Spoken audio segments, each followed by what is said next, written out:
Praise the lord, హల్లెలూయా. బాగున్నారా? మరొకసారి దేవుడి ఇచ్చిన అవకాశాన్ని బట్టి దేవునికి వందనాలు చెల్లిస్తున్నాను.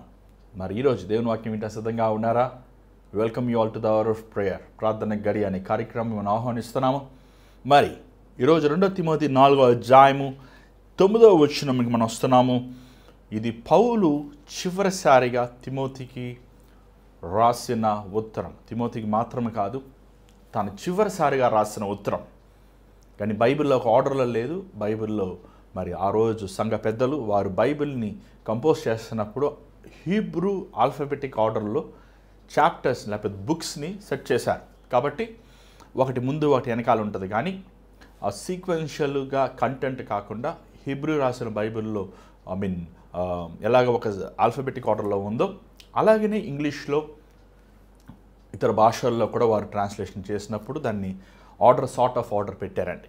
కాబట్టి కొన్ని అంశాలు కొన్ని ముందు ఉంటాయి, కొన్ని వెనక్కి ఉంటాయి. దాన్ని బట్టి మీరు కంగారు పడవసరం లేదు.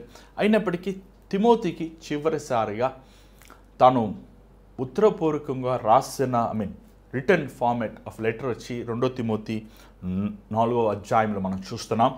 4వ అధ్యాయంలో మనం చూసినట్లయితే దయచేసి 9వ వచనం ఒకసారి చూసి చెల్లకముందు ఒక చిన్న ప్రార్థిద్దాం. పరిశుద్ధమైన తండ్రి దయగల ప్రభువా, మరొకసారి నీ వాక్యం ధ్యానించునుగా మాతో నువ్వు మాట్లాడండి. ఈ సమయాన్ని ఆశీర్వదించండి.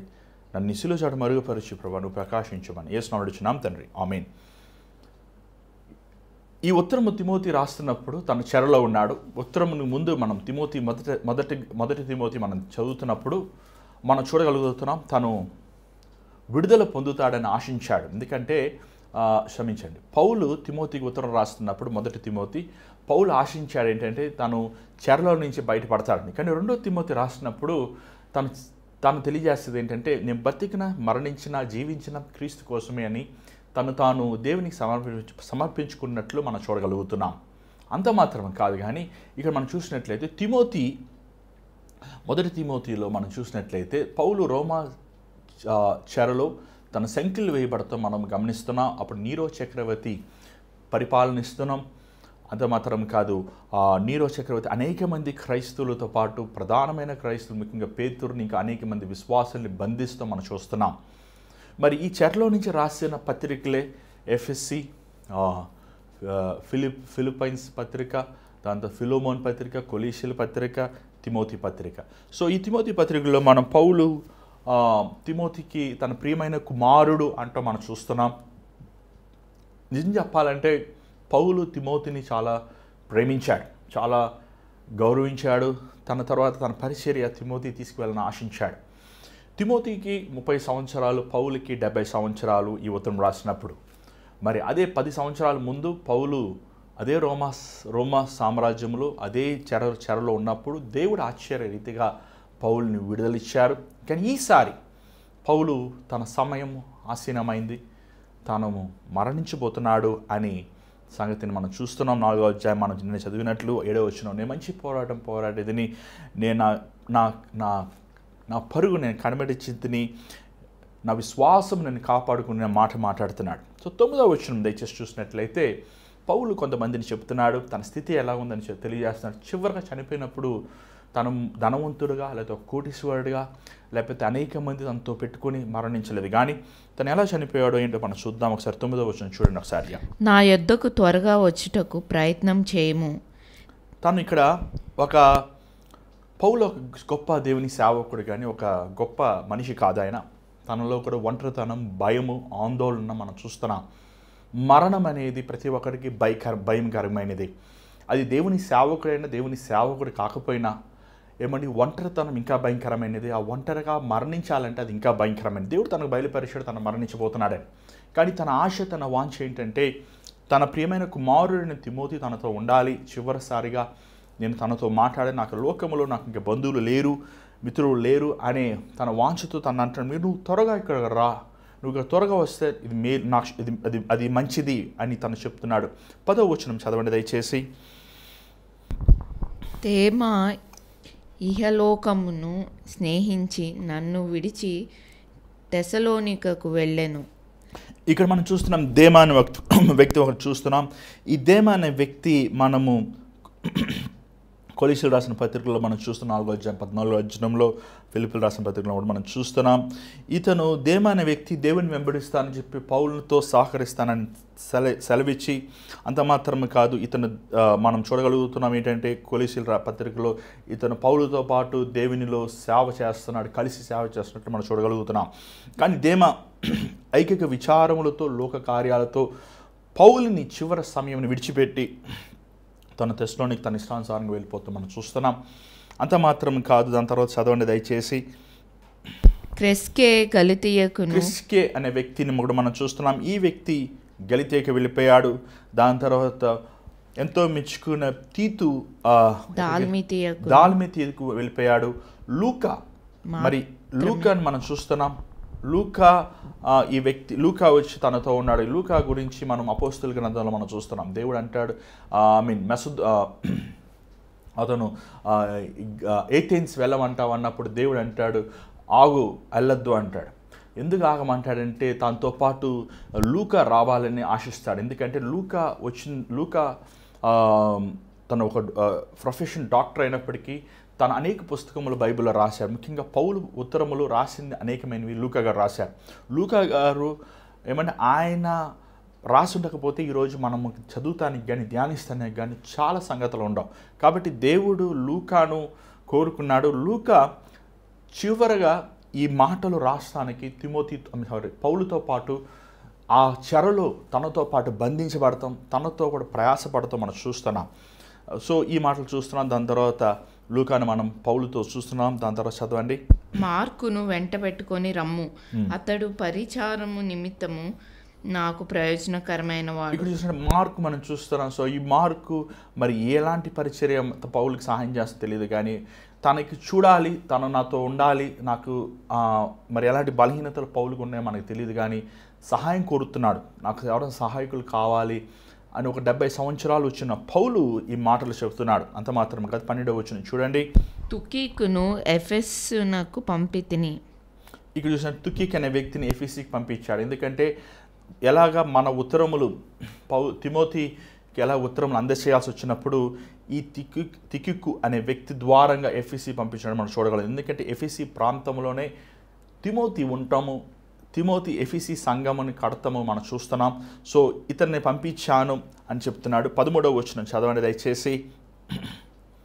నీవు వచ్చినప్పుడు నేను త్రోయలో కర్పునొద్ద ఉంచి వచ్చిన అంగీని, పుస్తకములను, ముఖ్యంగా చర్మపు కాగితములను తీసుకొని రమ్ము. ఇక్కడ చూసినట్లయితే పాపం పౌలు చాలా చలిగా ఉన్నట్టు కనపడుతుంది మనకి. అంత మాత్రమే కాదు, తన చెరలో ఉన్నాడు. పౌలు ఏమంటే తనలో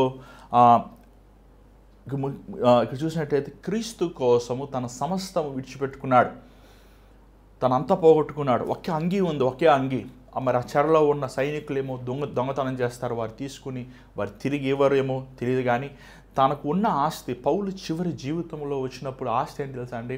ఒక అంగీ, ఏమంటే దాని తర్వాత ఏమండి పుస్తకములు, అంటే పాత నిబంధన పుస్తకములు, బైబిల్ పాత నిబంధన, దాని ఇంగ్లీష్లో ప్రెషర్మెంట్స్ అంటారు, the old books of the Bible. So పాత బైబిల్లో ఉన్న పాత పుస్తకములు, అంటే పాత నిబంధనలో ఉన్న కొన్ని పుస్తకములు, దాని తర్వాత ఒక అంగీ మాత్రమే పౌలు గారు ఆస్తి అండి. ఈరోజు ఒక బోధకుడు చనిపోతే, ఒక సేవకుడు చనిపోతే, ఒక వ్యక్తి చనిపోతే ఎన్ని ఆస్తులండి, ఎన్ని కోట్లు, ఎన్ని లక్షలు.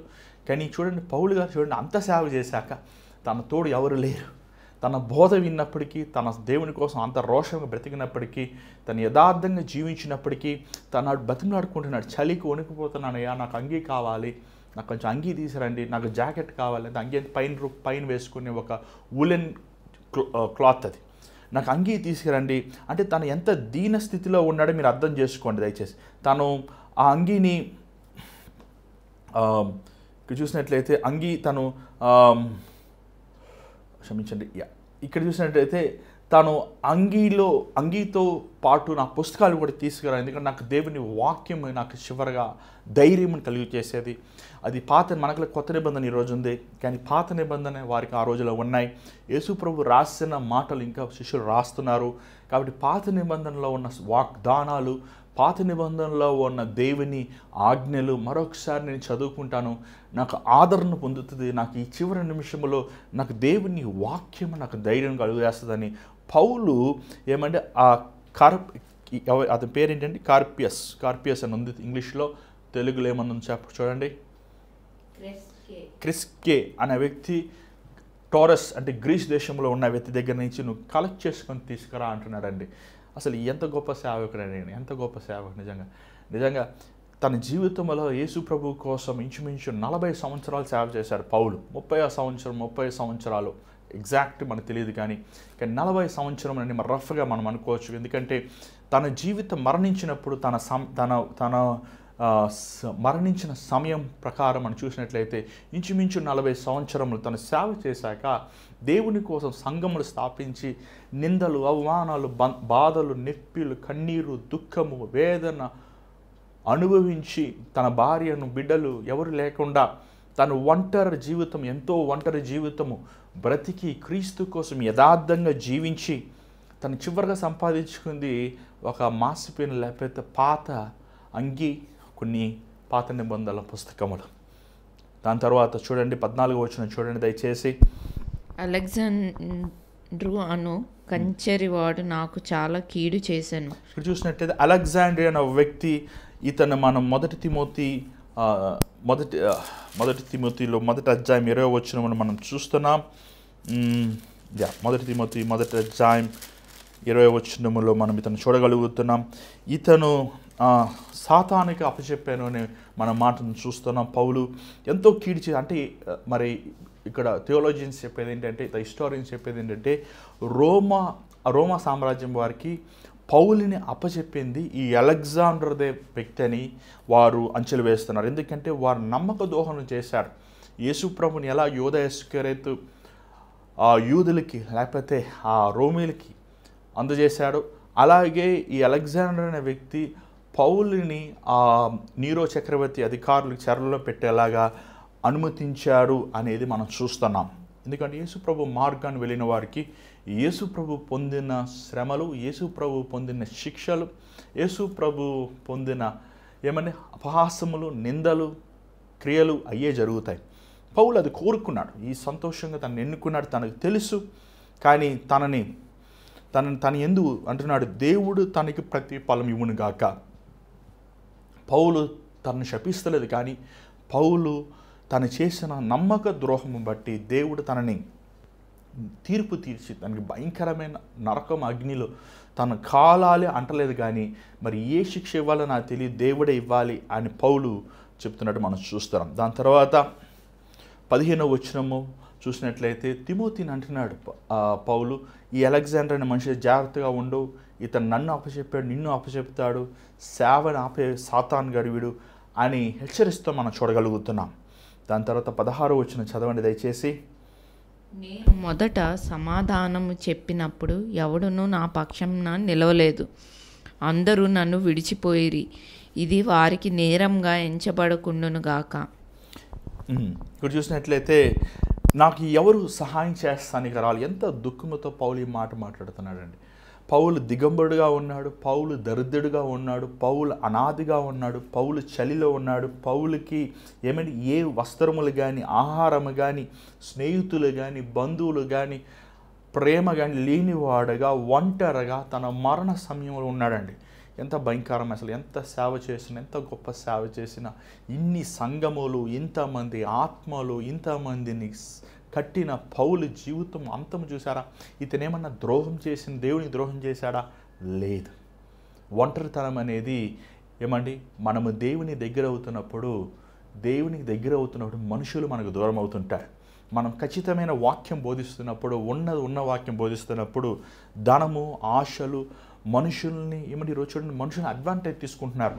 సేవకులైన వారు ఈరోజు ఎవరన్నా కొంచెం చదువుకున్న వారైతే, కొంచెం ఆస్తులు ఉన్నవారైతే, కొంచెం వాళ్ళ డబ్బులు ఉన్నవారినైతే వారిని మళ్లించుకుని వారు లాభాన్ని కోరుకున్నారు. ఇంత భయంకరమైన ద్రోహం. పౌలు ఎప్పుడు తన సేవలు అలా చేయలేదండి. పౌలు ఎప్పుడు తన వస్త్రదానం గురించి, తన ఆహారం గురించి, తన ఆరోగ్యం గురించి తను పట్టించుకోలేదు. తను ఎంతో ఎంతో ఎంతో ఎంతో తను ఎంతో దీనమైన స్థితిలోకి, లేకపోతే ఎంతో సామాన్యమైన స్థితిలో బతికాడు. నిజంగా పౌలు లాంటి సేవకులు ఈ రోజున మనం ఎక్కడ కనబడతలేదు. పౌలు తన సేవలో, పౌలు తన జీవితంలో ఎంతో దేవునికి చివరి శ్వాస వరకు నమ్మకంగా ఉన్నారు. అందరూ నన్ను విడిచిపెట్టారు, ఎవరు నాకు తోడు లేరు, ఎవరు నాకు సహాయం చేసేవారు లేరు అనే మాటలు పౌలు నోటుతో వింటము తన మరణానికి సమీపం ఉన్నప్పుడు ఎంతో దుఃఖకరమండి. పౌలు ద్వారంగా దీవించబడిన వారు, పౌలు ద్వారంగా ఆశీర్వదించబడిన వారు, పౌలు ద్వారంగా మేలు పొందిన వారు అనేక మంది ఉన్నారు. దాని తర్వాత చూడండి 17వ వచనం తను ఏమంటున్నాడో చూడండి దయచేసి. అయితే నా ద్వారా సువార్త పూర్ణముగా ప్రకటింపబడు నిమిత్తము అన్యజనులందరూ దాని విను నిమిత్తము ప్రభువు నా పక్క నిలిచి నన్ను బలపరచెను గనుక నేను సింహము నోటి నుండి తప్పింపబడితిని. చూసినట్లయితే పౌలు దేవుని యందు ధైర్యం తెచ్చుకుంటున్నాడు. ఎంత ఆనందం అండి. ఒక సేవకుడికి ఒక సేవకుడికి దేవుడే తన ధైర్యము, తన అండ, తన విశ్వాసము. ఏమండి ఈరోజు అనేక మంది మనం సేవకులను చూస్తున్నాం, కానీ దీనికి కొంతమంది ఉన్నారండి వాక్యానుసారమైన జీవించే సేవకులు. అలాంటి వారు విడిచిపెట్టబడిన వారు, ఒంటరి జీవితములు, సహాయం చేసిన వారు లేరు. వాళ్ళ జీవితంలో ఎంత యథార్థంగా ఉన్నప్పటికీ వారు అంతము చూసినప్పుడు ఎంత దరిద్రత, ఎంత అవసరతలతో ఉంటాయో వారికి సహాయం చేసేవారు ఎవరు ఉండరు, అలాంటి గుర్తించేవారు ఎవరు. కానీ అలాంటి వారు కృంగిపోకుండా ప్రభు అయిన యేసు మీద ఆధారపడి ఆయన మాటల మీద ధైర్యం తెచ్చుకుంటారు పౌలు వలె. ఎంత సంతోషం అండి. దాని తర్వాత కొంచెం మనం ముందుకు వెళ్దాం. మరి 19వ వచనం చదువుదాం. ఇక్కడ పౌలు ముగ్గురిని జ్ఞాపకం చేసుకుంటున్నాడు. ఒకటి ప్రిస్కిల్లా, అక్విలా, దాంతో ఒనేఫోరస్ అని ముగ్గురు జ్ఞాపకం చేసుకున్న వీరు పౌలుతో పాటు కష్టాలు పడ్డారు, పౌలుతో పాటు నిందల అవమానాలు అనుభవించారు. వీరిని ఎంతో విలువగా పౌలు జ్ఞాపకం చేసుకుని, నిజంగా ఎంత ఒక సేవకుడు పౌలు లాంటి సేవకుడు జ్ఞాపకం చేసుకుంటున్నారంటే వారు ఈ రోజుకి కూడా ప్రిస్కిల్లా, అక్విలా అనేవారు ఎంతమంది పేర్లు ఒనేఫోరస్ అనేవారు ఎంతమంది ఉన్నారు. కేవలం వారు దేవుని కోసం నమ్మకంగా జీవించారు. దాని తర్వాత చూడండి 20వ వచనం ఒకసారి చదవండి. సరే. ఎరస్తు కొరింథీలో నిలిచిపోయెను. త్రోఫిము రోగి అయినందున అతని మిలేతులో విడిచి వచ్చి తిని. శీతాకాలం రాకమునుపు నీవు వచ్చుటకు ప్రయత్నము చేయము. ఇక్కడ చూసినట్టయితే ట్రోఫియస్ అనే వ్యక్తి ఎంతో దేవుని కోసం యథార్థంగా ఉన్నవాడు. ఇతను మిలియతియస్సు అనే ప్రాంతానికి పౌలు ఉత్తరం తీసుకెళ్లాల్సి వచ్చినప్పుడు అనారోగ్యం పడ్డాడు, మరణానికి వెళ్ళాడు. అయినప్పటికీ తన గురించి, తన కుటుంబం గురించి ఆలోచించకుండా తన బలహీనమైనప్పటికీ ఆ మిలియతియస్ అన్న వ్యక్తి ఆశ్చర్యమైన విధంగా దేవుని కృప ద్వారా తన స్వస్థత పొందాడు. ఆ ప్రాంతానికి వెళ్ళి ఆ ఉత్తరములు, ఆ వాక్య పరిచర్య తను చేసినట్లు మనం చూడగలుగుతున్నాం. సో దాని తర్వాత పౌలు తిమోతితో అంటున్నాడు, నువ్వు వేసవకాలం ముందు వచ్చేసే అని. ఎందుకంటే పౌలుకి తెలుసు తన మరణించే సమయం దగ్గర పడింది, ఇంకా కొన్ని నెలల్లో తనని చిరస్సాధన చేయబోతున్నారు అనే సంగతిని. దాన్ని బట్టి నువ్వు ఇక్కడికి వచ్చేస్తే, వేసవకాలం రాకముందు నువ్వు వచ్చేసి, ఈ రోజులాగా మనకి ఫ్లైట్స్, బస్సెస్, ట్రైన్స్ లేవండి. ఆ రోజుల్లో ప్రయాణం చేయాలంటే వాడ అయితే కనీసం 4 రోజులు పడుద్ది, 2 నెలలు పడుద్ది. సో తిమోతికి ఈ ఉత్తరం వెళ్ళి అందాలి, మళ్ళీ అక్కడి నుంచి బయలుదేరాలి. ఎన్నిటిలో జరుగుతానికి ఇంచుమించు 3 నెలలు 4 నెలలు పెట్టచ్చు. సో ఎంత త్వరగా అయితే అంత త్వరగా నువ్వు రా, నా చివరి ఆశ నిన్ను చూడాలి అని తెలియజేస్తున్నాడు. అంత మాత్రమే కాదు, యూక్యూబ్లియస్ చూడండి, చదవండి అక్కడి నుంచి ఒకసారి. యబ్బూలు, పూదే, లీను, క్లోదియయు సహోదరులందరూ నీకు వందనములు చెప్పుచున్నారు. యూక్యూలియు, పూదే, లీనియస్, క్లాడియస్ వీరందరూ పౌలుతో పాటు చెరలో ఉన్నారు. వీరందరూ కూడా తిమోతిని తను వందనాలు తెలియజేస్తున్నాం. పౌలు చివరిగా ఉత్తరం రాసింది ఏంటో 22వ వచనం చూడండి ఒకసారి. అది ప్రభువు నీ ఆత్మకు తోడై ఉండును గాక, కృప మీకు తోడై ఉండును గాక. ప్రభు మీ ఆత్మకు తోడై ఉండును గాక. ఎంత బ్యూటిఫుల్ వర్డ్ అండి. ప్రభువు నీ శరీరానికి అంటలేదు, లేకపోతే మీకు అంటలేదు, నీ ఆత్మ నిరంతరమైనది, దీనికి చావు లేదు. ఇది యుగములు తరతరములు ఉండేది. ప్రభువు మన తోడు ఉండాలంటే, ప్రభుతో మన ఆత్మ ఉండాలంటే, అంటే మనం పరలోకం ఉంటేనే మనం ప్రభు తోడున్నట్టు. సో ప్రభు మీ తోడును గాక, ఆయన కృప మీతో ఉండును గాక అనే మాటను మనం చూస్తున్నాం. దాని తర్వాత అంతటితో తను ఉత్తరం ముగించినట్లు మనం చూడగలుగుతున్నాం. కానీ పౌలు చరిత్ర చూసినట్లయితే నీరో చక్రవర్తిగా అతని వ్యక్తి పౌలుని వారు చిరస్సాధన చేశారండి. అది ఒక పౌలుని వారు మెరెంటిన్ ప్రిజన్ అనే దాంట్లో పెట్టారు. దాని తర్వాత ఆ మెరెంటిన్ ప్రిజన్లో అక్కడ వారు అతన్ని శిరస్సాధన చేశారు. అంత మాత్రం కాదు, పౌలుని శిరస్సాధన చేసేటప్పుడు రోమా అధికారి అయిన నీరో వ్యక్తి అతను ఉన్నాడు. అక్కడ రోమా ఎంట్రన్స్ తలుపుల దగ్గర పౌలుని తీసుకొచ్చి వారు రోమా ఆస్టియన్ గేట్ అంటారు. దాన్ని ఆస్టియన్ గేట్ అనే ఆ స్థలములో రోమా ప్రభుత్వం వారు పౌలు తలక శిరస్సాధన చేసినప్పుడు ఆ శరీరం నుంచి పౌలు తలక పడినప్పుడు 3 సార్లు జంప్ అయింది. ఆ చరిత్ర చెప్తుంది. ఈరోజు దాన్ని ఏమంటారంటే 3 ఫౌండేషన్ అంటారంట. ఎందుకంటే అది పౌలు గారు తల పడిన 3 చోటల్లో అక్కడ ఆయన చేయబడిన చోట ఒక పడిన చోట నుంచి వేడి నీళ్ళు స్ప్రింగ్ ఏమంటామంటే మనం ఊట స్ప్రింగ్ వేడి నీళ్ళు ఊట వస్తుంది. ఇంకొకటి మనం చూసినట్లయితే అక్కడ ఇంకొక చోట నుంచి చల్లటి నీళ్ళు ఓట, ఇంకొకటి నిలువెచ్చిన ఓట, 3 ఓటలు ఆ తల 3 సార్లు జంప్ అయిన చోట పౌలు గారు తల పడిన 3 సార్లు పడిన చోట నుంచి 3 ఓటలు వస్తాయి. దాని సాదృశ్యం వేడి, చల్ల, నిలువెచ్చిన. దాన్ని 3 ఫౌండేషన్స్ అంటున్నారు.